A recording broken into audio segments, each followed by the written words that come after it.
One of Melbourne's best-known hospitals is under scrutiny at the Royal Commission into Child Sexual Abuse. The Commission has heard that calls made by a victim of sexual abuse at the Royal Children's Hospital were rejected and regarded as a prank.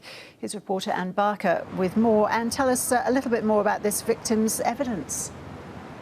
Ros, we've heard from a woman who's now 46 years old. She's given the code name AWI because she can't be identified. She claims that in 1981 she spent 5 months in the Royal Children's Hospital where she was actually molested by 2 separate workers.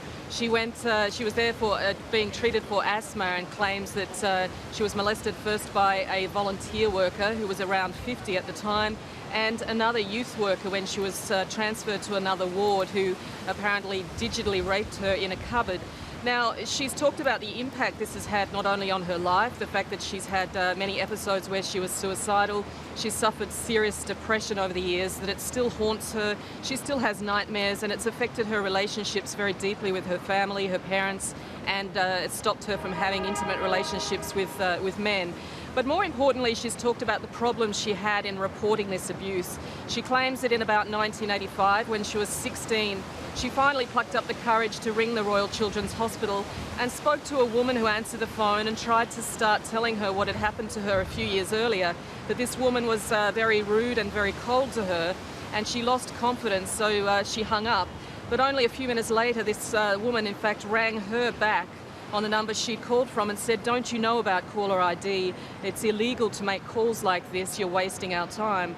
Now, she was obviously shocked at this and regarded it as an indication that her allegations would not be believed. She talked about trying to call someone else at the hospital a few years later again.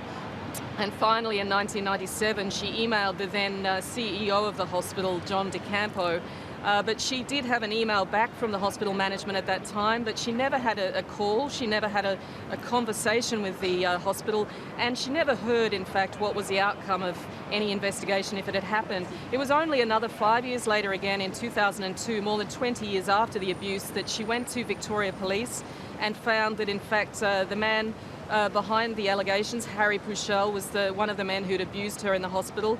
He had died and he'd not been charged. He had been stood down from the hospital after her initial allegation a few years earlier, but he'd never been charged and she'd never really been told. And she's just talked very much about the hurt that she suffered as a result of this.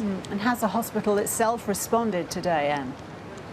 Well, at the moment, John DeCampo, who was the CEO of the Royal Children's Hospital at the time, he's now in the witness stand giving evidence. He's only been up for a short time. He's talked about the correspondence that he did have from this woman back in 1997. He was asked, did it not occur to you that you could advise her that she could have gone to the police at the time?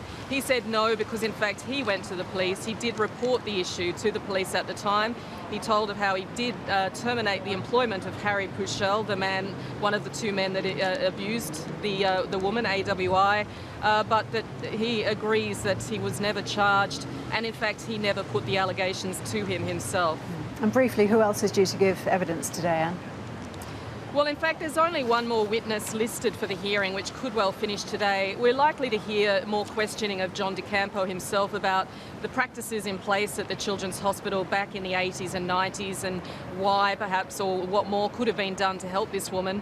And certainly the next witness, Christine Kilpatrick, is the current CEO.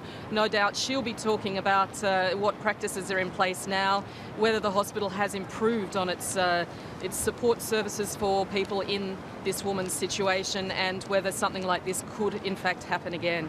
Thanks, Anne.